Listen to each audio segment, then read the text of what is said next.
protein bars. Do it.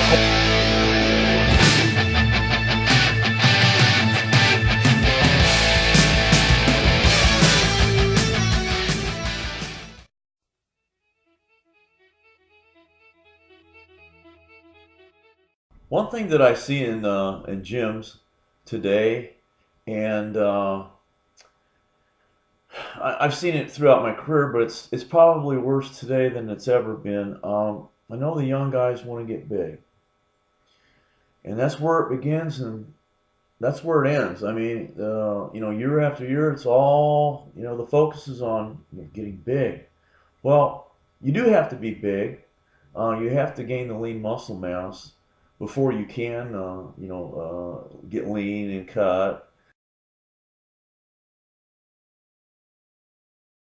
Look at yourself as an artist, like a sculptor, and you begin with that by being aware of what muscles you have, how many heads are on a muscle, where they're located, what exercises are needed to develop specific individual heads, what is being looked for in a physique, such as a thigh sweep.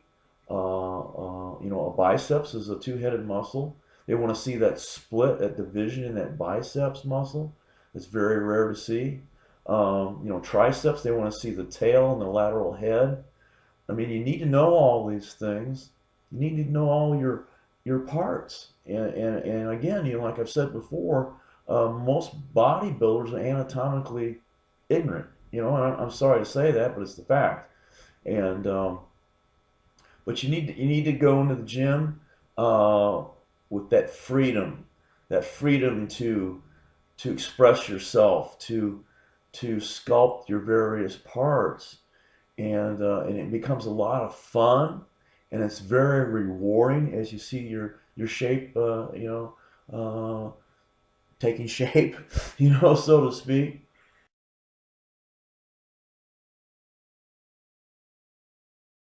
Some of the things to keep in mind that will help you with this approach, I think, are, well, one, never get on scale. Quit worrying about your weight. You're trying to develop an illusion.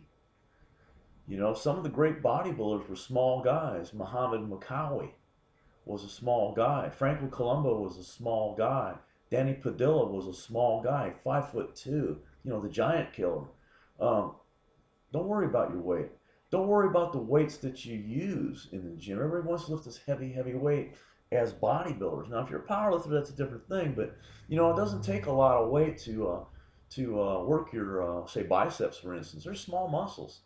25, 30-pound dumbbells. You don't have to have a 65-pound dumbbell out there and ruin your joints. And you want to have longevity in this sport because that's what it takes to become a great bodybuilder. It takes decades. These guys are in their 40s now. They're in the Olympia. Okay.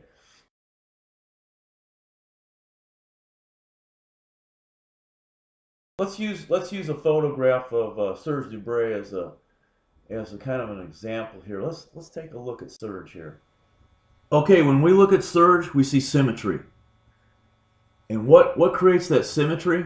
It's a 28-inch waist and lats that go down to that waist. Okay, he's got the thigh sweep, and believe it or not, he's only got 18-inch arms. Now this man is 200 pounds, and that's it.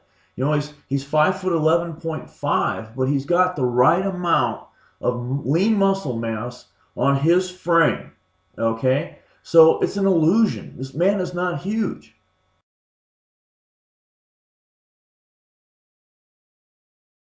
So I made this video to try to answer a few questions that young guys have been asking me lately in the gym, and this is not what people think it is. This bodybuilding game. It's you're a scientist, you're an artist, you're an athlete. You're going to have to master nutrition. It's very specific. You're not a nutritionist.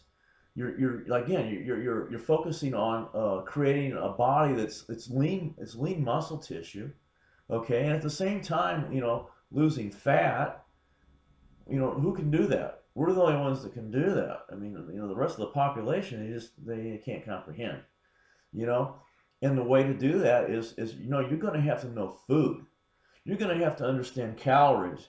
You're going to have to understand about sugar and salt and all the various vitamins and minerals and what they do and how they interact.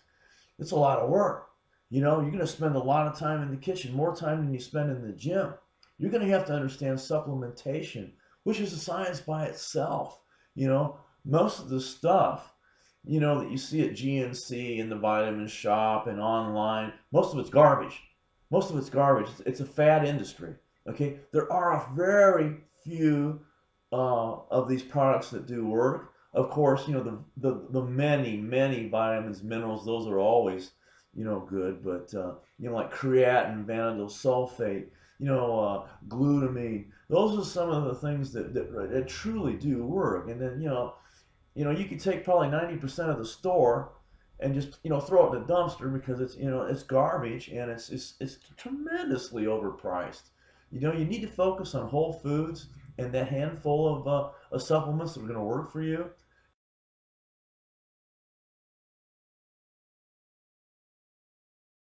Another thing that you're going to have to master is your anatomy, knowledge of your muscle anatomy. How are you going to sculpt your body if you don't know what muscles you have, how many heads they have, things like that. You got to know your muscles. You got to be able to name all your muscles.